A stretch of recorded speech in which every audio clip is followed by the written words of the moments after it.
Combien de fois j'entendais, moi, quand j'étais ministre, mais on ne peut pas faire autrement. Voilà. Bah, alors, si on ne peut pas faire autrement, voilà, on ne peut pas faire autrement. Voilà. Si on reste dans le même sillon, bah, on ne fera que s'enfoncer un peu plus.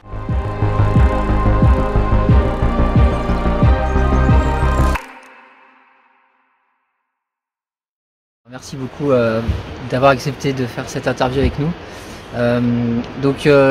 La première chose, en fait, la première question, ce serait quels sont en ce moment vos principaux projets, les choses qui vous motivent, qui vous donnent envie de vous lever le matin? Oh bah, ce qui me donne envie de me lever le matin, vous l'avez derrière moi. Déjà la vue, voilà, parce que je ne m'en lasse pas. Il en est du spectacle des marais comme du spectacle de la nature en général. C'est un réservoir sans fin d'émerveillement et ça me suffit à combler mes journées. Si vous y ajoutez le goût que j'ai pour la lecture, je m'ennuie jamais. Bon, voilà, donc même dans des périodes parfois, comme en ce moment, on est un peu contraint de limiter ses déplacements, je ne connais pas l'ennui. J'ai pas, dans cette période-là, de projet défini. J'ai toujours alterné, moi, dans ma vie, et sans stratégie, mais je me rends compte qu'en fait, que ça a été souvent comme ça, des périodes de projet, des périodes d'engagement, des périodes de mobilisation, des périodes d'action, mais aussi parfois des périodes de réflexion. Et là, probablement que le confinement y a participé, je suis plutôt dans une période de réflexion. Parce que d'abord, la période est confuse. Et donc, dans une période confuse, il faut attendre un peu que les paramètres se stabilisent pour faire des projets, parce que sinon, ils peuvent être compromis par les aléas. Donc, j'en profite effectivement pour lire, pour rencontrer, alors non pas, comme on dit maintenant avec ce nouveau terme, en présentiel, mais en vidéo, des tas de gens que je connais, mais avec lesquels on a toujours des conversations rapides. Là, on peut passer du temps. Hier soir, par exemple, j'ai passé 3 heures dans une visioconférence qu'on fait tous les 15 jours avec Edgar Morin, Claude Alfandéry, Patrick Vivray, Laurent Berger. Voilà, on essaye de croiser des points de vue, des réflexions, et tout ça débouchera sur probablement des projets, parce qu'on essaie simplement, par rapport à l'engagement qui est le nôtre, de l'actualiser et pas simplement être dans une forme de routine, parce que les modes d'action qui étaient pertinents hier ne le sont plus aujourd'hui, parce que les paramètres ne sont pas les mêmes, parce que les esprits sont plus tendus. Donc comment, dans cette tension et cette détresse, faire entendre un peu de raison, un peu de sagesse et provoquer de l'union et non pas de la division. Donc de temps en temps, c'est bien de prendre un peu de recul. Donc je suis plutôt dans cette phase-là. Okay. Ça tombe bien parce que, en fait, la jeunesse de Time for the Planet, c'est des entrepreneurs qui ne sont pas des écologistes de longue date, qui sont des personnes vraiment lambda sur la compréhension du monde et sur la compréhension des enjeux environnementaux. Ça nous est venu vraiment parce qu'il y a eu une grosse vague avec Pablo Servigne, avec Jean-Marc Jancovici, qui clairement nous ont fait notre éducation au changement climatique parce qu'il y avait du taf, on était au niveau 0. Et comme on connaît nos limites, que ce soit scientifiques ou même sur la compréhension de tous les enjeux qu'il y a dans le monde, on a besoin d'avoir un regard de personnes qui ont justement déjà été confrontées à la complexité. Et donc ce sera un peu le fil rouge de cette interview. La première chose qu'on a fait quand on a eu cette grosse prise de conscience, alors après avoir lu les livres Collapsologue, etc., alors tout le monde a, je pense, une petite phase qui peut durer 1 semaine comme elle peut durer 3 ans. Une petite phase dépressive. Une phase dépressive, voilà, c'est ça. Anxiété, ouais. Moi en plus j'étais tout seul aux États-Unis parce que j'étais allé monter une boîte là-bas. Pour moi ça a duré 48 heures, hein, la phase dépressive, et après je me suis tout de suite mis en action. La première action qui s'impose en fait, c'est qu'est-ce que je peux changer moi, mon propre comportement. Le problème, c'est qu'on sent bien que même quand on se dit, bah, ok, je prends beaucoup moins l'avion, je mange plus de viande ou très peu, je me déplace en vélo, etc. Je vois bien que malgré tout, la façon dont on conçoit les biens et les services à l'échelle mondiale, ça reste quand même le vrai sujet. En plus, il faut les deux à la fois. Et du coup, la frustration de se dire, mais nous, en tant que citoyens, à part voter une fois tous les 5 ans, et faire ses propres changements-là, on n'a pas prise là-dessus, donc on doit juste attendre qu'il se passe quelque chose. C'est ça qui nous a mis en action. Et notre premier réflexe a été de regarder ce qui se dit dans le rapport du GIEC, et le GIEC dit que dans le cadre de leur analyse, ils prennent en compte le fait qu'il va y avoir des innovations et que ces innovations sont donc indispensables pour qu'on ait une chance de rester sur les projections à 2 degrés, etc. D'après vous, est-ce que ces innovations qu'on attend, elles ont une chance déjà d'arriver? Et puis au-delà de la chance d'arriver, est-ce que pour vous c'est un bon calcul de se dire il faut qu'on crée les innovations, ou est-ce qu'on doit se dire qu'on doit d'abord se focaliser sur la résilience pour pouvoir affronter ce qui va nous tomber dessus? On est confronté à l'obligation d'agir sur les 2 fronts. Oui, la résilience, parce que de toute façon, les effets concomitants du changement climatique sont partis. Et quand bien même, les scientifiques ont dû vous le dire, on arrêterait soudainement d'émettre le moins de gaz à effet de serre, il y a un effet inertiel qui fait qu'il va y avoir des changements, des montées des eaux, des phénomènes météorologiques de plus en plus réguliers et intenses, des problèmes de fertilité des sols, enfin bon bref. Donc de toute façon, voilà, ce sur quoi on peut agir, c'est sur le curseur. On peut agir sur l'ampleur des phénomènes. Et c'est pour ça que les scientifiques et tous les rapports montrent qu'au-delà de 2,5-3 degrés, ça devient vraiment compliqué. Mais les 2,5-3 degrés, c'est pas insignifiant, puisque vous le savez, si maintenant vous avez mis le nez dedans, ça veut dire que dans les hémisphères nord et les hémisphères sud, on peut atteindre 10 degrés. Bon, voilà. En plus, il faut être très prudent sur la modélisation, parce que 10 degrés, on voit bien en ce moment avec ce qu'on appelle cette bombe à retardement, c'est-à-dire que tout le méthane qui a été figé dans les sols gelés, risque d'être restitué brutalement à l'atmosphère. Bon, bref, donc de toute façon, il faut agir sur tous les fronts, la résilience, l'adaptation, et en même temps essayer d'atténuation. Bon, voilà. Il y a un principe dans nos sociétés, c'est que la contrainte n'est pas l'ennemi de l'innovation, elle en est la condition. La contrainte, elle est partagée. Elle est partagée parce qu'à part quelques esprits rétifs, dont notre camarade Donald Trump, plus personne ne conteste la réalité et la part anthropique des changements climatiques et leurs conséquences toxiques. Donc une fois que la contrainte est actée, il va y avoir des innovations, elles sont en marche, certaines ont pris un peu de retard, mais je pense que dans beaucoup de domaines, pour l'instant, on est dans l'âge de pierre, hein, y compris dans les énergies renouvelables, dans les modes de transport doux, dans le nouveau modèle agricole, etc., etc. Donc cette innovation, elle sera importante, mais elle ne suffira pas. Je prends un simple exemple, si demain on retrouve une abondance énergétique à bon marché avec les énergies renouvelables, on va avoir un effet rebond et un effet pervers. C'est-à-dire qu'on va en profiter pour finir d'épuiser nos ressources et finir d'exploiter tous les écosystèmes. Bon. Donc si ça n'est pas assorti, évidemment, d'une remise en cause, d'une vision et d'une matrice qui nous fixe un certain nombre de limites, évidemment, ça ne servira à rien. Donc, on va avoir besoin de technologie parce qu'il va falloir apprendre à se déplacer, à se chauffer différemment. On va avoir besoin de technologie pour baisser, évidemment, nos consommations et nos impacts. Mais on est également, au-delà dans une crise écologique, dans une crise culturelle. Et la question du sens que moi j'ai développée, mais je n'étais pas le premier et c'est peut-être pas moi le plus pertinent là-dessus et pour moi important, c'est qu'est-ce qu'on fait de nos moyens, voilà. À quoi on les définit et est-ce qu'on est capable collectivement de se fixer des limites, non pas dans un esprit de privation de liberté, mais au contraire dans un esprit de préservation de la liberté. Parce que les philosophes vous expliqueront que la liberté, ça n'est pas l'absence de règles, c'est la capacité que nous avons à nous fixer des règles nous-mêmes.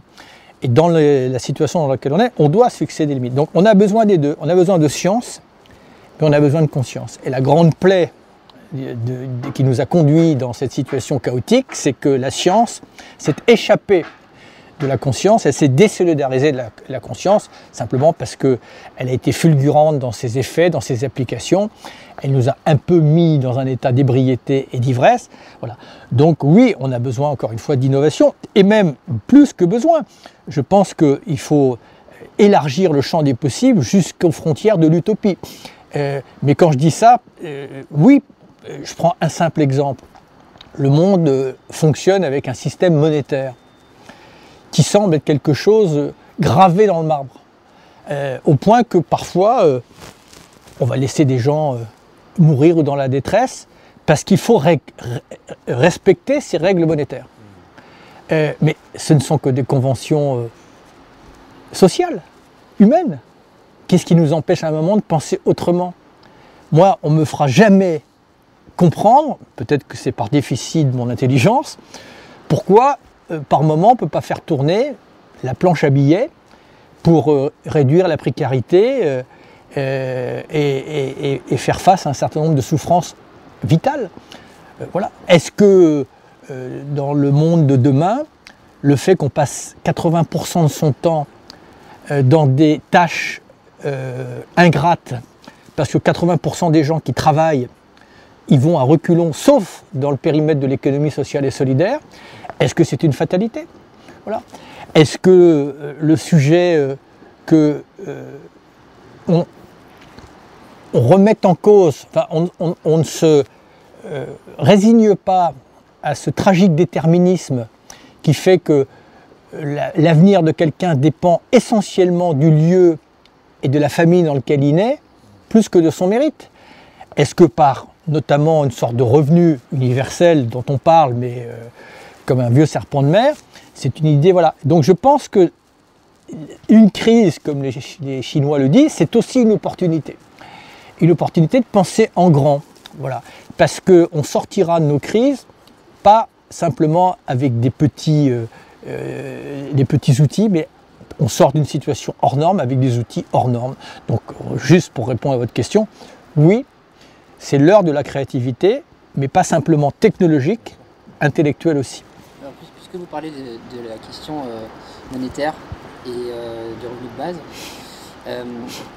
le grand reset dont on parle côté Christine Lagarde, qui consisterait à avoir une monnaie purement électronique basée sur la blockchain au niveau européen, pour pouvoir créditer d'un coup des consommateurs ou des entreprises et mesurer exactement les flux pour savoir si la politique économique qui a été faite a fonctionné et éventuellement pouvoir effectivement dire on a besoin de relancer, donc d'un coup on crédite les citoyens pour que eux amorcent la relance.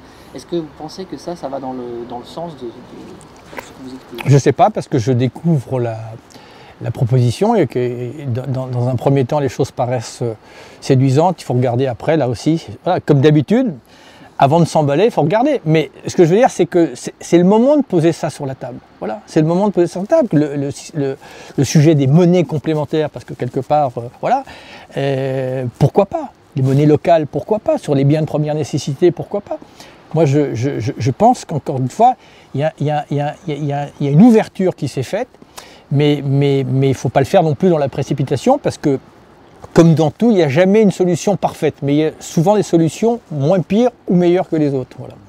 Ça me fait rebondir avec une question sur l'innovation, du coup, puisque c'est vrai, il faut réinventer nos imaginaires collectifs, il faut aller vers un monde plus sobre, et aujourd'hui, la définition de l'innovation dans la tête de beaucoup de gens, c'est justement toujours plus, c'est plus de consommation. Oui, mais c'est pour ça qu'il faut... On redonne du sens à l'innovation alors pour les gens. Non, mais c'est pour ça aussi qu'on doit quelque part... se déconditionner, parce que la notion de progrès qui s'est fixée dans nos esprits, c'est une notion pervertie, c'est une notion du toujours plus vite. Vous savez, je raconte dans mon livre une histoire comme ça d'un de mes amis qui travaille beaucoup avec les peuples indiens, et notamment les Indiens Kogi en Colombie, et un jour il les a invités en France pour faire des conférences. Et ce sont des gens qui sont très branchés spiritualité, très reliés dans le temps, dans l'espace. Et ils étaient sur une autoroute pour se rendre sur le lieu de la conférence, et il y avait une succession de tunnels. Et chez eux, la montagne est sacrée. Et donc ils se posaient la question, pourquoi vous avez creusé la montagne? Et mon ami leur a dit, pour aller plus vite. Et là, les Indiens leur ont dit, mais pour aller plus vite où? Pour aller plus vite, plus loin. Et l'Indien a dit, mais jusqu'où vous voulez aller plus vite, plus loin? Et c'est la question, en fait, quelque part, dont on doit se poser. La question, c'est entre une société, comment dire, d'ascétisme total et une espèce de société d'ébriété sans limite, qui de toute façon a son obsolescence programmée, puisqu'une société qui, par définition, fonctionne en épuisant les ressources, à un moment ou d'un autre, comme dit mon camarade Jancovici, on passe par un optimum et après c'est le déclin.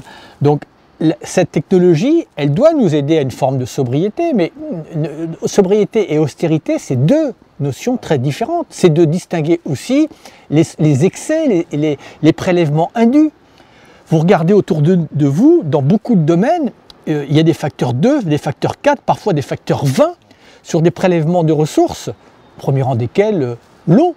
Voilà. Quand vous voyez que globalement, hein, selon les chiffres, le modèle agricole dominant dans le monde consomme 60% de l'eau de la planète et que certains agronomes vous expliquent que seulement 2 ou 3% de cette eau est nécessaire à la croissance de la plante. Là, la technologie peut nous être très utile. Quand vous voyez que dans certaines méthodes de pêche, pour 3 ou 4 espèces de poissons comestibles ou commerciables, on va en impacter plusieurs dizaines.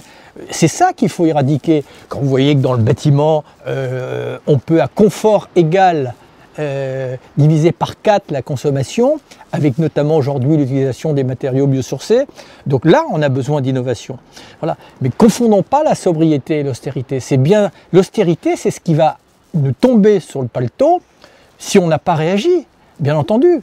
Et effectivement, on est dans un monde de rareté. La rareté, ça se pilote, et notamment la technologie peut nous permettre de piloter la rareté, mais la phase d'après, qui est la pénurie, c'est le creuset de toutes les barbaries. Et donc, là où la technologie doit nous aider, c'est à optimiser le prélèvement. Voilà. Et là, on a besoin de ça. Faire en sorte, effectivement, que on consomme de l'énergie dans des phases précises, on utilise l'eau d'une manière parcimonieuse. Je dis n'importe quoi, mais à Lyon, par exemple, cette ville a mis des capteurs sur son réseau. À l'instant où il y a une fuite, on sait exactement où et quand. Bon, et si vous saviez les quantités d'eau comme ça dans certaines agglomérations qui partent dans la nature. Donc, il faut flécher notre recherche et notre créativité pour cette sobriété. Voilà. Donner du sens à l'innovation. Okay. Si on revient un instant sur le financement de l'innovation, on a parlé de la planche à billets. Là, on s'est rendu compte cette année que l'État était capable de faire des investissements. Bon, je ne sais pas si là, en l'occurrence, ce n'est pas des investissements, mais en tout cas de dégager des sommes très importantes pour maintenir l'économie avec le Covid. Est-ce qu'on serait capable en fait de reproduire cet effort année après année pour pouvoir faire les investissements qu'il faut pour cette innovation? Ou est-ce qu'on va toucher une limite parce que ceux à qui on n'aura pas remboursé voudront plus prêter quelle solution on a de ce côté-là? Alors, c'est vrai qu'on est plus qu'en droit de se poser la question pourquoi on s'autorise en période de crise à sortir de l'orthodoxie financière alors qu'on n'ose même pas y penser dans des périodes ordinaires face à des situations particulièrement tragiques. Voilà. Bon. Et là, c'est vrai que chacun peut, de là où il est, voir que, pour caricaturer un peu, les milliards tombent du ciel dès qu'il y a un sujet un peu polémique. Bon. La question est de savoir, c'est pourquoi, dans des périodes, entre guillemets, plus conventionnelles, on ne peut pas faire la même chose, non pas dans des dépenses futiles, mais dans des investissements qui vont nous épargner des externalités négatives économiques, humaines et sociales. Voilà. Parce que chacun le sait, souvent pour 1 euro investi, on s'épargne 3, 4, 5, 6 euros d'externalités négatives dans beaucoup de domaines. Le premier économiste à avoir bien dénoncé ça ou modélisé ça, c'est Nicolas Stern. Bon. Donc, premièrement, posons-nous la question. Parce que pour finir, c'est rentable, surtout si vous investissez, encore une fois, dans des domaines qui protègent, mais des domaines aussi qui vont nous permettre, par exemple, les énergies renouvelables. C'est autant, à terme, une fois que vous avez toutes les machines pour capter l'énergie gratuite, c'est hyper rentable. Quand vous investissez dans l'efficience énergétique, à confort ou à service égal dans l'industrie, c'est hyper rentable et c'est durablement rentable. Quand vous investissez massivement dans un nouveau modèle agricole, mais que à terme, évidemment, vous n'avez pas les conséquences environnementales, à défaut des conséquences sanitaires, qui probablement affectent, notamment dans notre pays, l'équilibre du compte de la sécurité sociale, c'est hyper rentable. Alors il y a ça d'abord. Bon, faut se poser la question. Se poser la question aussi de savoir si dans un espace comme l'Europe, moi je ne suis pas économiste, je suis entouré de beaucoup d'économistes dans ma fondation, mais il est totalement impensable à un moment ou à un autre que les banques centrales effacent la dette. Je laisse le débat ouvert, mais je dis il n'est pas tabou. Mais au-delà de cela, si on veut investir, parce que on voit bien tous qu'il y a un modèle qui a eu ses vertus, qui est en train de s'effriter, d'abord parce qu'il est basé sur l'exploitation exponentielle de ressources limitées, notamment, et puis parce que comme il est associé à un modèle énergétique qui a ces impacts-là, il faut en changer. Bon, pour en changer, il faut investir. Il faut investir, pourquoi? Parce qu'il faut faire jaillir de nouveaux secteurs d'activité, et puis il faut aider ceux qui sont impactés à la mutation, c'est-à-dire il faut les former et les indemniser le temps qu'ils retrouvent un équilibre financier. Donc il faut de l'argent. Bon, alors il y a la première chose, on peut faire un plan d'investissement massif, mais on peut faire en sorte aussi d'aller chercher l'argent là où il est. Parce que on entretient quand même une grande mystification et un grand malentendu. Enfin, quand on dit, selon certains organismes, que 1% de la planète capte 93% de la richesse, je ne sais pas si le chiffre est exact, enfin ça donne un ordre de grandeur. Est-ce que c'est une fatalité? Non, c'est du fatalisme.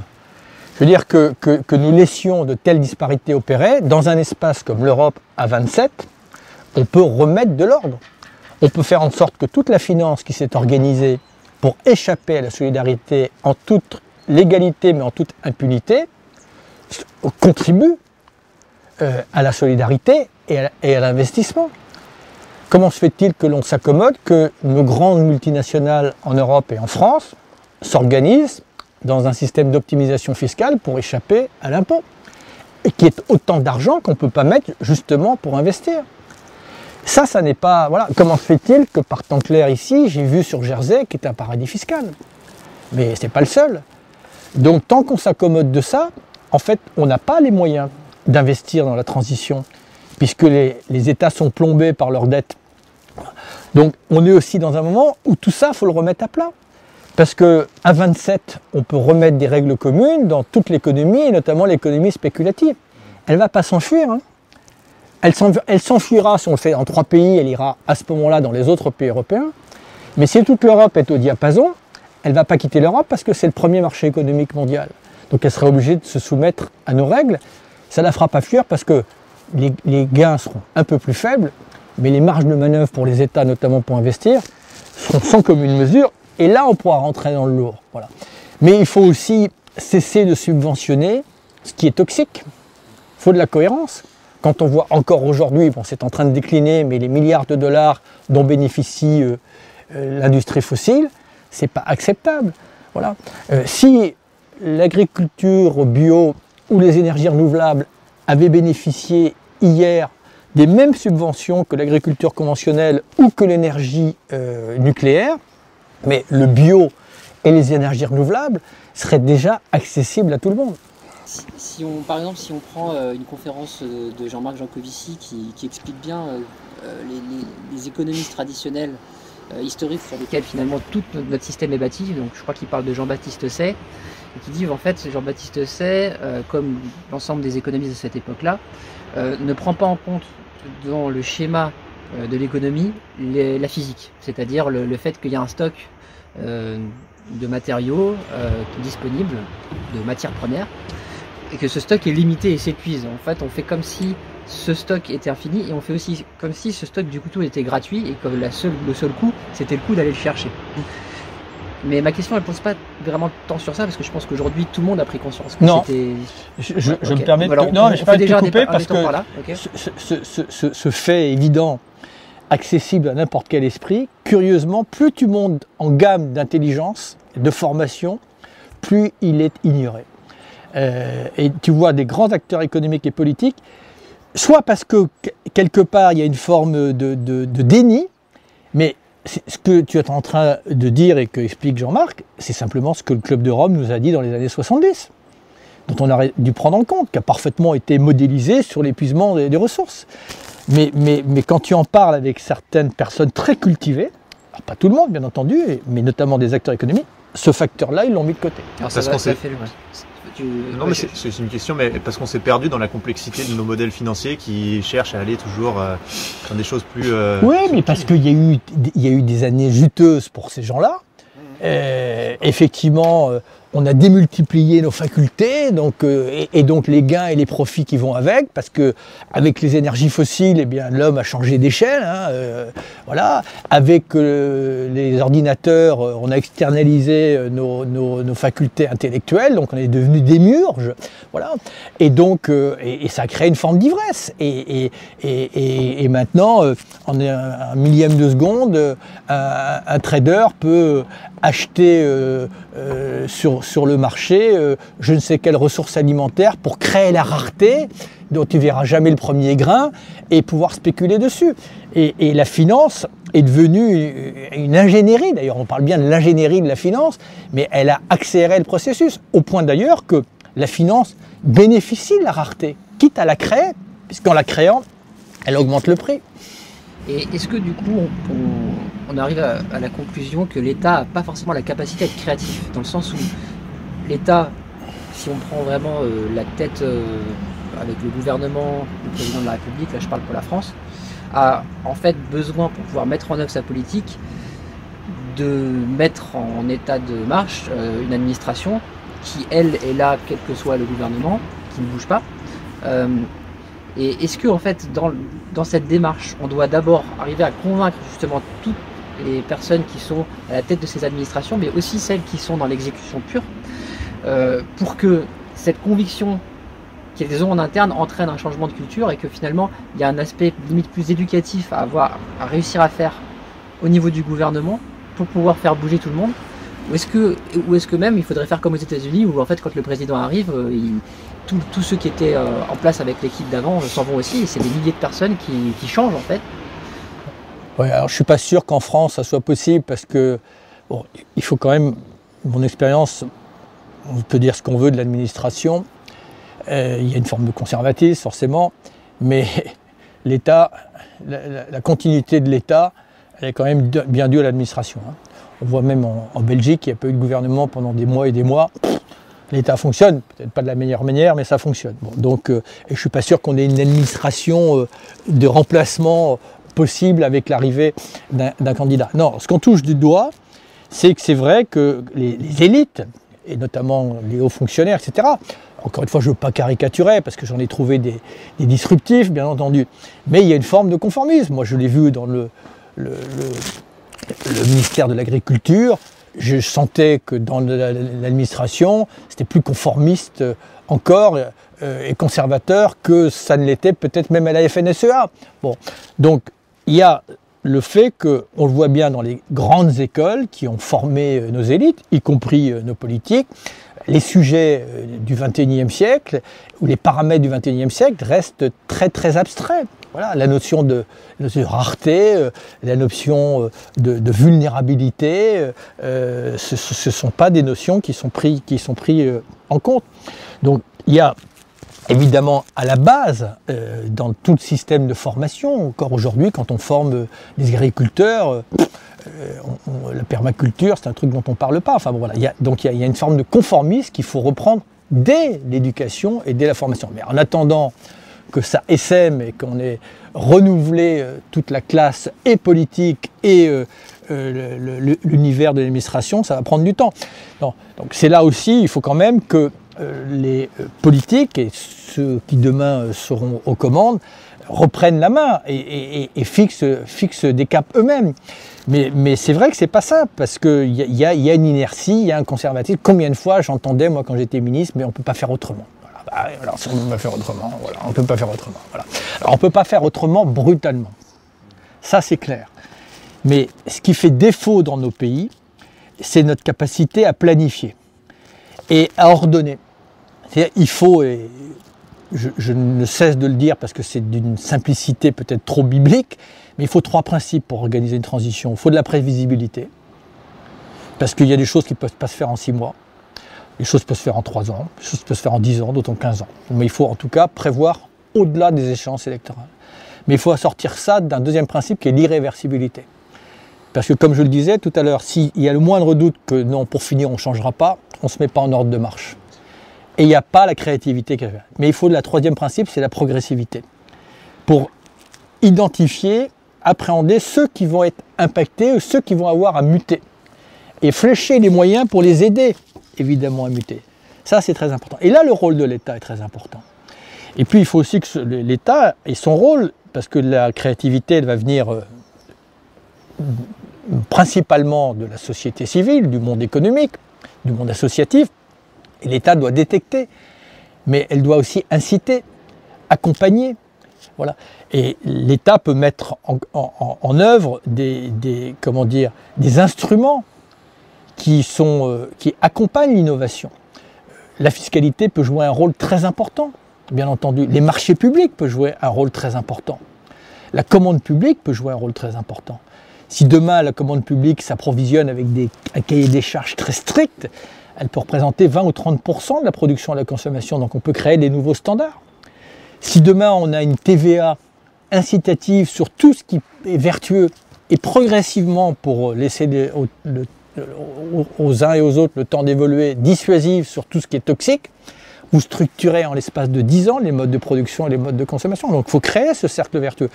Dit autrement, il faut que la volonté individuelle, que ce soit des citoyens ou des acteurs économiques, croise l'organisation collective. Voilà.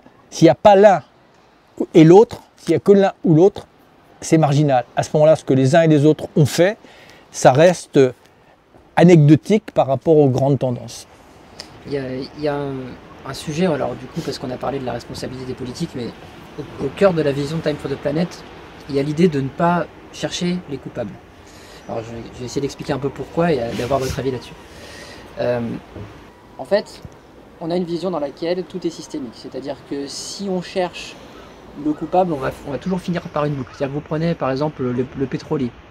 Le pétrolier, si par exemple demain je suis PDG de Total, je pourrais me dire bon bah je vais tout changer pour que Total arrête de faire du fossile et passe sur les énergies renouvelables. Mais en fait je peux pas parce que mes actionnaires ne sont pas d'accord. Ok, donc c'est les actionnaires le problème. Les actionnaires, dedans, très probablement, on va retrouver des fonds de pension. Les fonds de pension vont dire, bah ouais, mais moi, je gère les retraites de millions de personnes. Et c'est des gens qui ont absolument besoin qu'il y ait une croissance de leur investissement, parce que sinon, ça tombe à l'eau et ils auront travaillé pour rien. Quand, du coup, on va aller voir le retraité, on va lui dire, c'est à cause de toi. Voilà. Et le retraité va dire, bah moi, j'ai juste bossé toute ma vie, voilà, j'ai fait ce qu'on m'a demandé. Et donc, c'est impossible, en fait, de dire qui est coupable, parce qu'on est dans un ensemble systémique. Et la deuxième raison, c'est que on pense que la grosse difficulté de mise en action du citoyen, c'est justement la culpabilisation. Par exemple, on pense qu'un des éléments qui peut expliquer pourquoi un mouvement des Gilets jaunes va démarrer, c'est qu'à un moment donné, on dit c'est de votre faute parce que vous allez trop souvent à la pompe et du coup vous polluez quoi. Mais c'est de votre faute. Ouais, mais on habite loin. Donc l'idée, c'est qu'il faut arrêter de culpabiliser les gens et créer une dynamique dans laquelle on est extrêmement positif, même si on est très lucide. En fait, on peut avoir une fin du monde joyeuse, entre guillemets, pour pouvoir faire en sorte que les énergies se libèrent. Qu'est-ce que vous pensez de cet aspect systémique et de la culpabilité ou pas des uns et des autres? Bon. Moi, on m'a souvent, parce que je pense qu'on m'a écouté d'une oreille distraite, accusé d'être un culpabilisateur. Je me suis toujours efforcé de ne jamais culpabiliser, mais de responsabiliser. D'abord parce qu'à ce moment-là, si je culpabilise, je vais culpabiliser moi-même, parce que j'ai eu ma période d'insouciance et ma période d'impact. Voilà. Donc, ce qui est important, c'est de rentrer, une fois qu'on a conscience d'une réalité, de son impact, de son rôle, de sa responsabilité, des enjeux, c'est de ne pas s'en tenir là, c'est d'essayer de rentrer dans une démarche de progrès. Bon. Donc la responsabilité, c'est important d'être responsable de ses actes. Ça ne veut pas dire que tout le monde est exonéré d'une forme de culpabilité.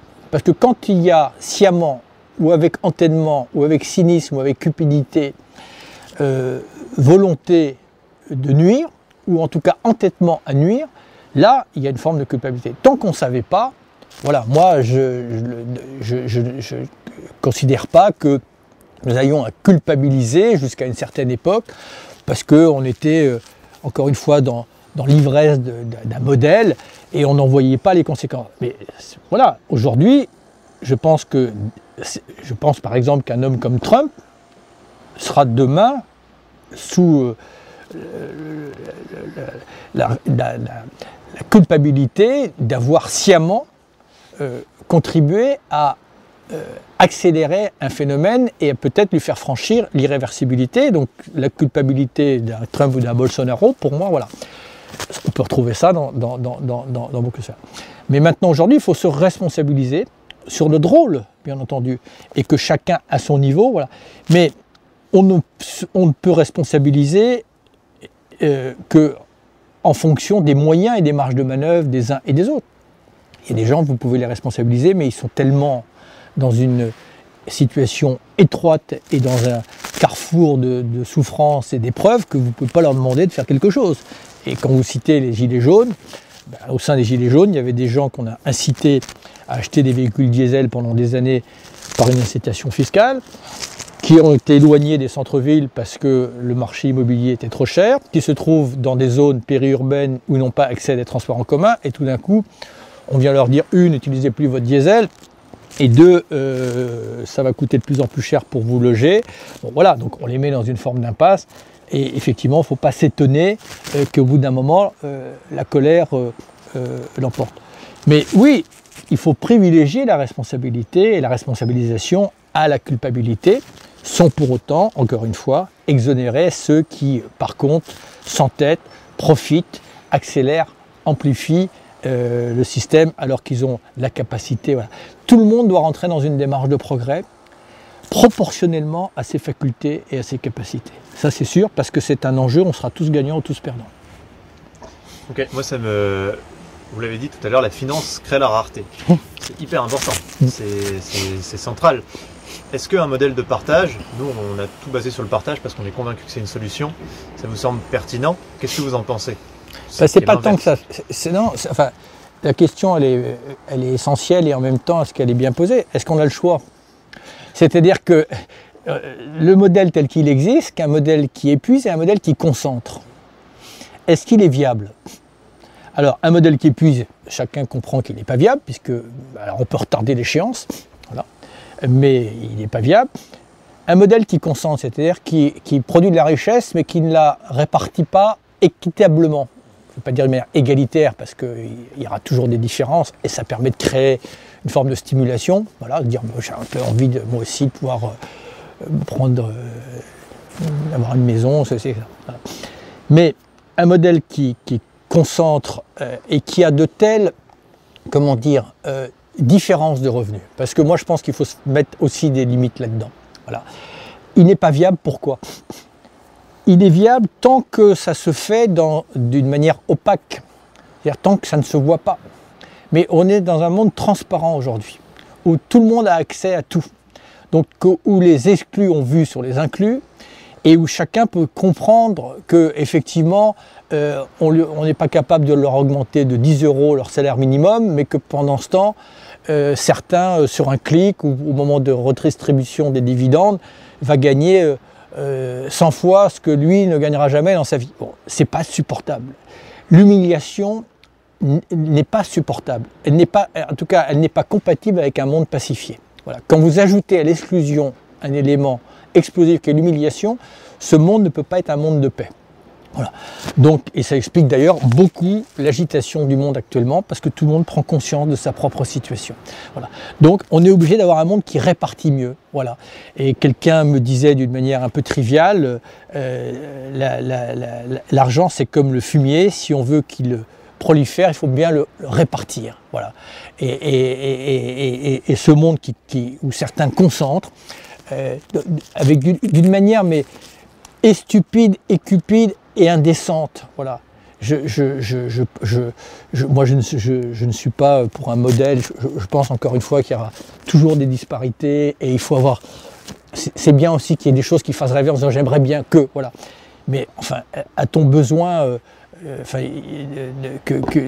d'écart de richesse par moment ou de revenus voilà. C'est comme quand on gagne au loto. Le gagnant du loto gagnerait 2 fois moins le jour où il a misé le bon numéro.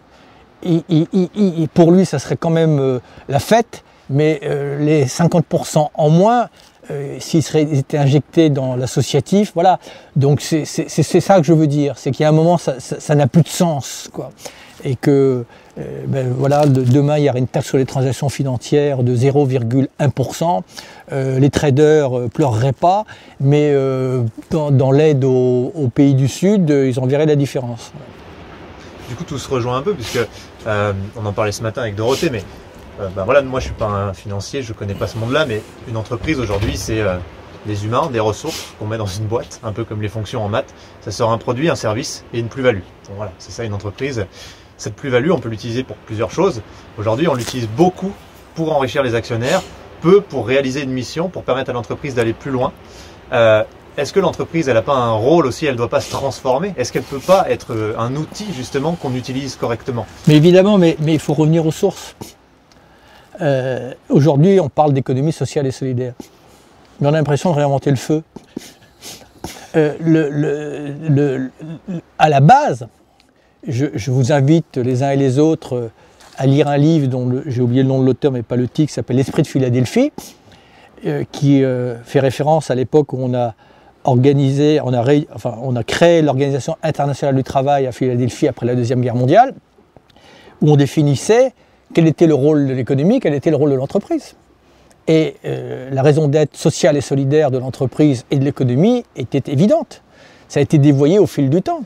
Mais au départ, l'économie, c'est au service de l'épanouissement humain et la finance est un outil au service de l'économie. Puis entre-temps, on a totalement bousculé l'ordre des choses et l'économie est devenue un outil au service de la finance sur lequel on a indexé le capital humain. Voilà. C'est un horizon très court. Donc demain, la norme doit revenir à l'économie sociale et solidaire, bien entendu.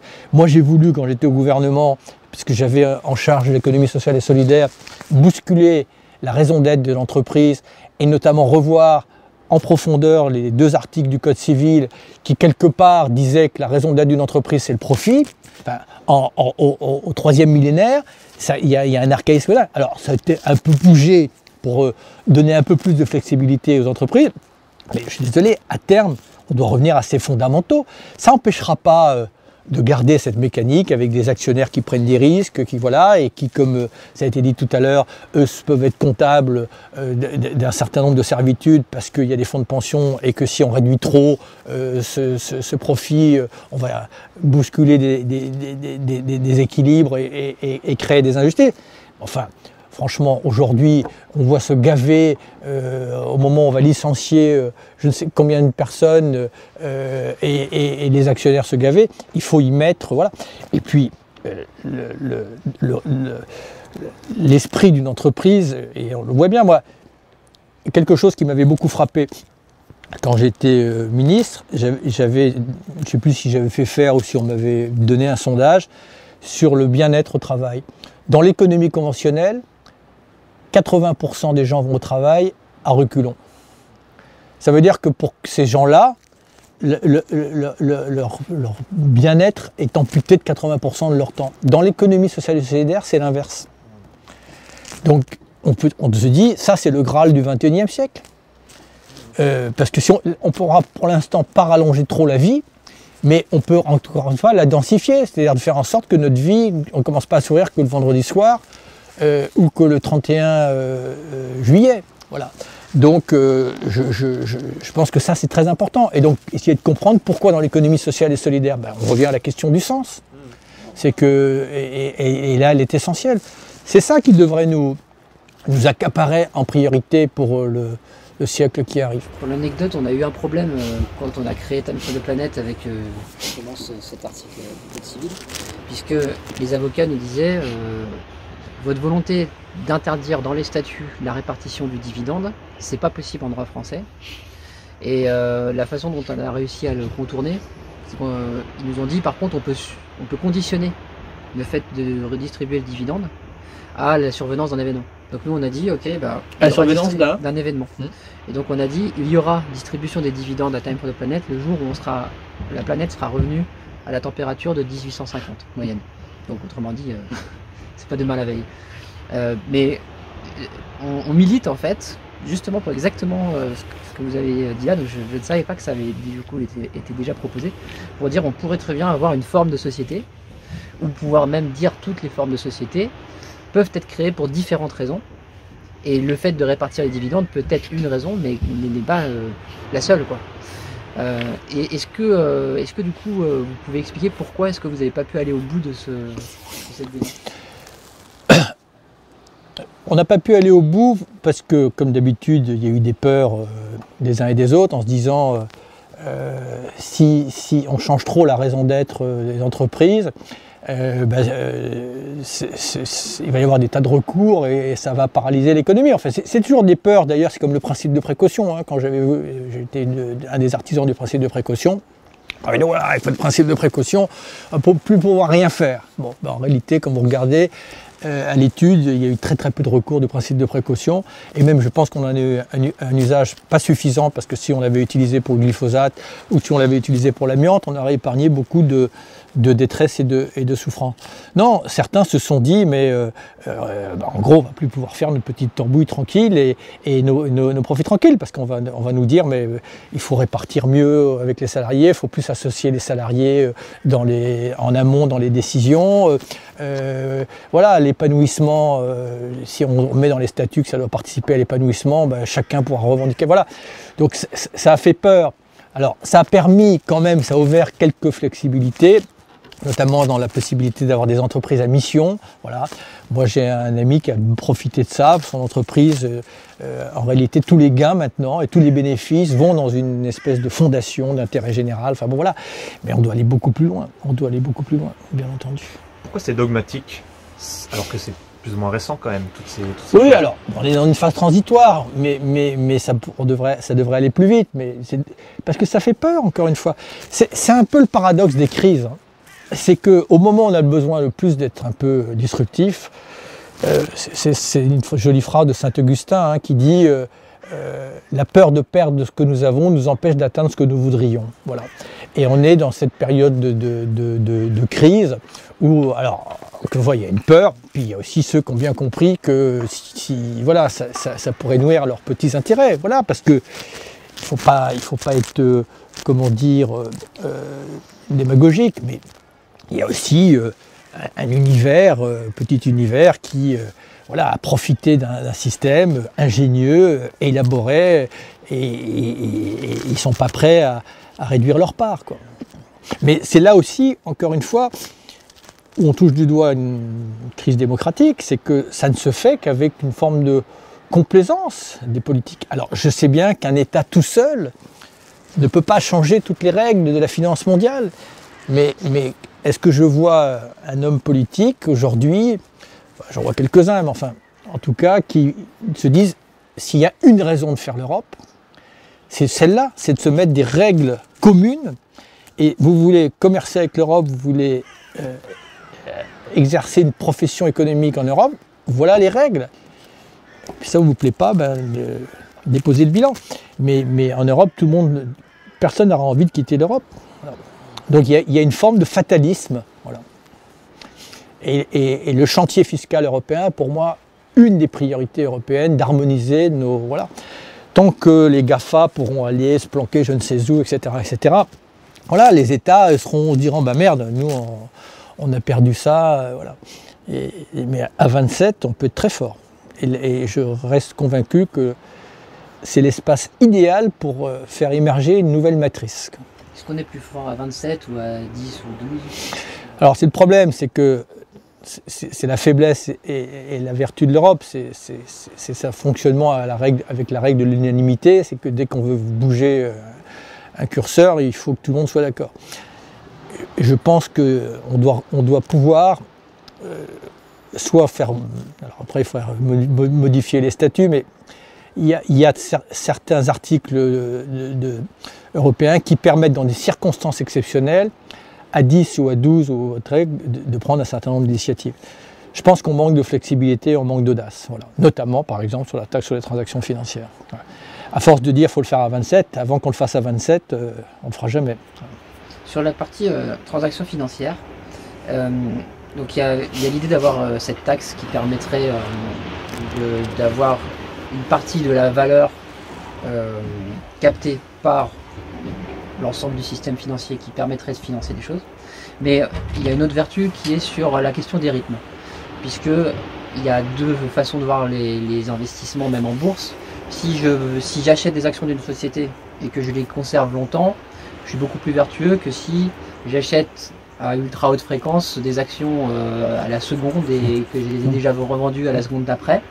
Est-ce que dans le modèle de taxe dont vous parlez, il y a cet aspect de dire bon, on va arrêter avec le trading haute fréquence, la spéculation sur les monnaies, en taxant les transactions pour que du coup on fasse diminuer le nombre de transactions? Oui, non, mais là aussi il faut du discernement.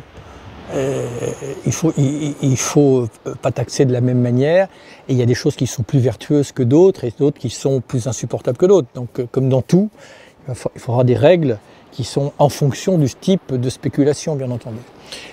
Mais cet exemple que je donne du mec qui va acheter des céréales à Chicago, à la bourse de Chicago, simplement pour en faire monter les cours, c'est insupportable. Je veux dire, pour moi, c'est le pire du capitalisme, et qui fait que d'ailleurs certains sont prêts à jeter tout du capitalisme, alors que personnellement je ne fais pas partie de ceux qui veulent tout jeter du capitalisme. Je veux simplement remettre de la morale, de l'éthique et des règles communes.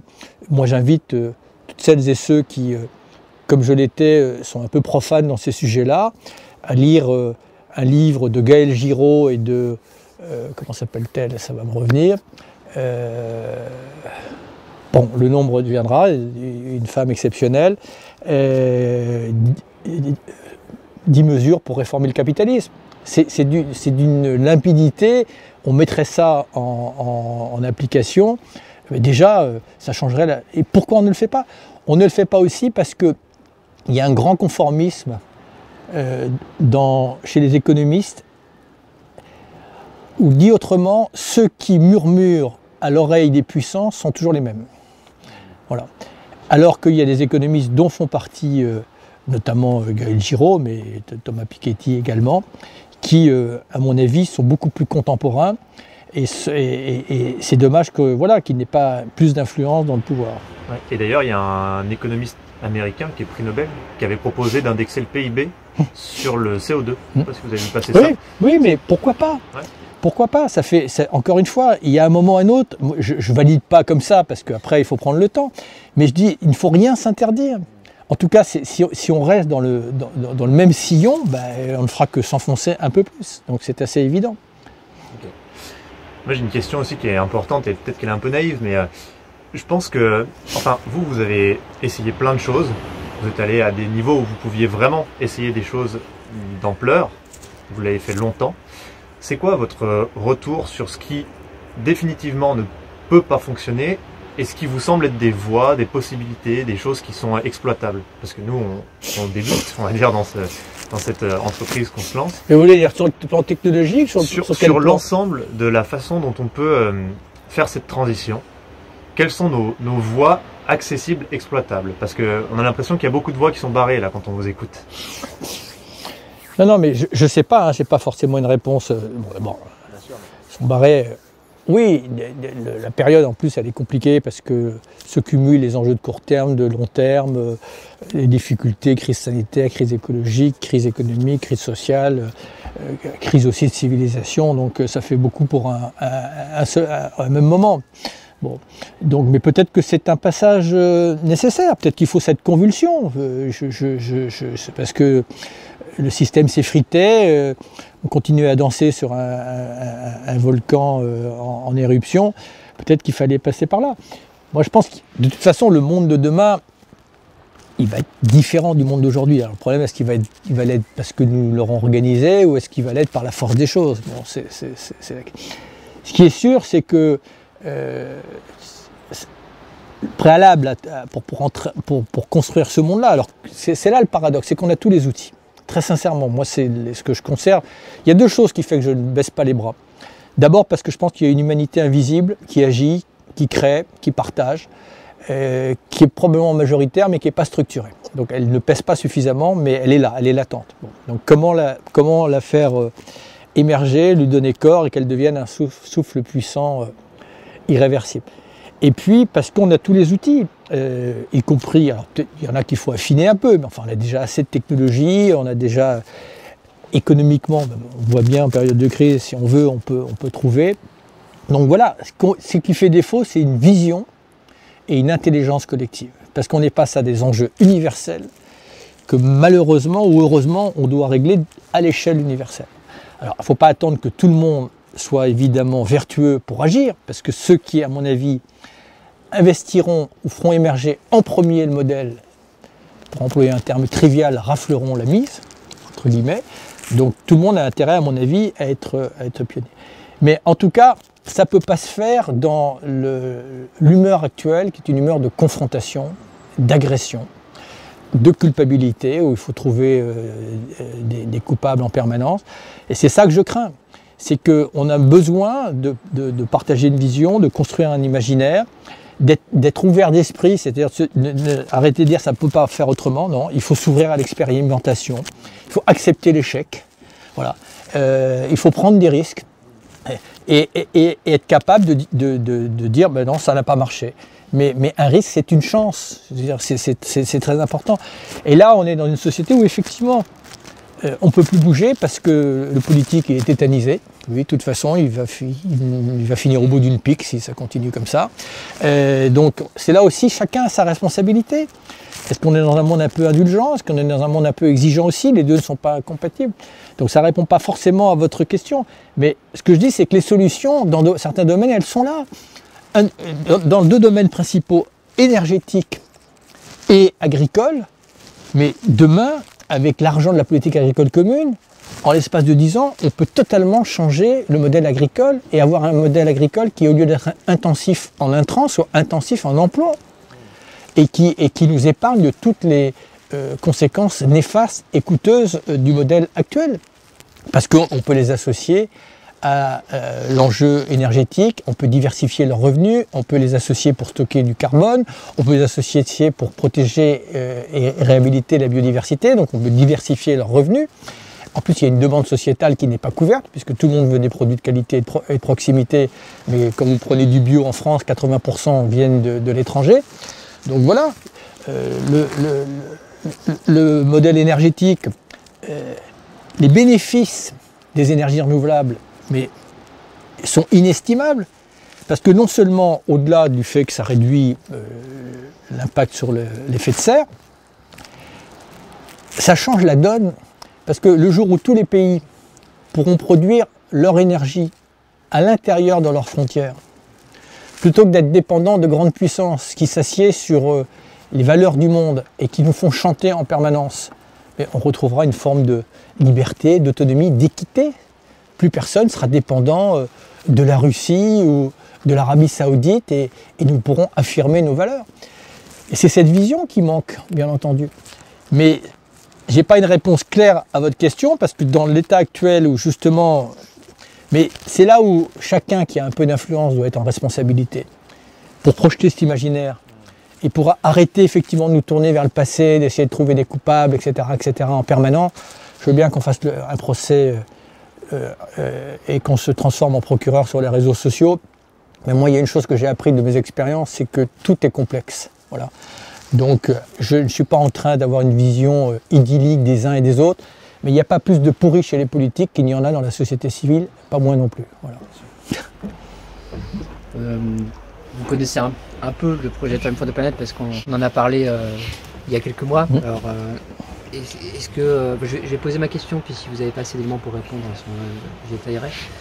Mais sur notre vision qui est de dire on va monter des entreprises qui vont mettre en open source leur technologie pour permettre à n'importe qui de copier, améliorer, commercialiser ces innovations partout dans le monde. Et on va le faire en acceptant parmi nos actionnaires à la fois des citoyens, des entreprises, petites, moyennes, des très grandes entreprises. Est-ce que vous voyez les risques auxquels on s'expose et comment vous pensez qu'on peut les surmonter? Ouais, je suis désolé, moi je vois pas les risques. Enfin si, on prend toujours un risque quand on innove.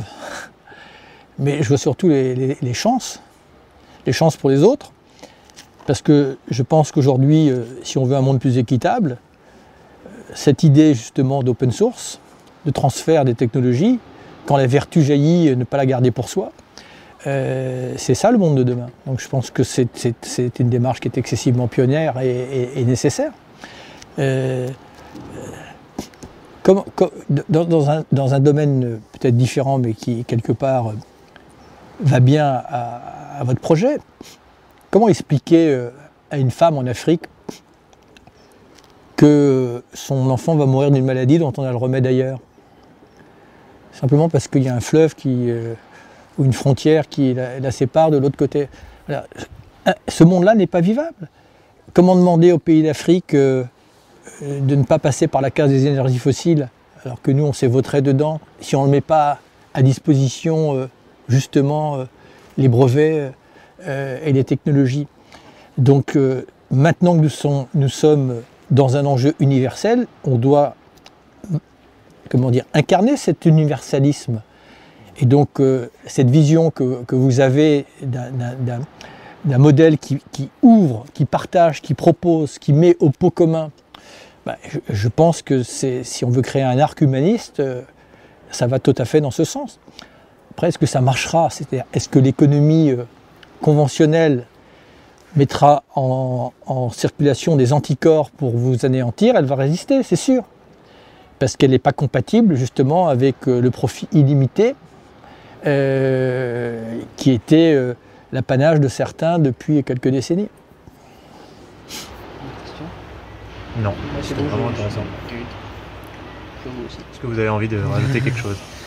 Non, j'ai pas envie. Ce que je veux dire, c'est pas envie. Je crois qu'on a dit beaucoup de choses, mais je veux dire, il y a quelques années, j'ai fait un livre qui s'appelait Osons, qui a pas mal marché, un petit truc. Mais il faut oser. Je veux dire,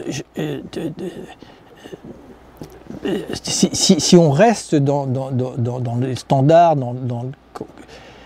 on s'en sortira pas. La situation, elle est très disruptive et donc il faut oser.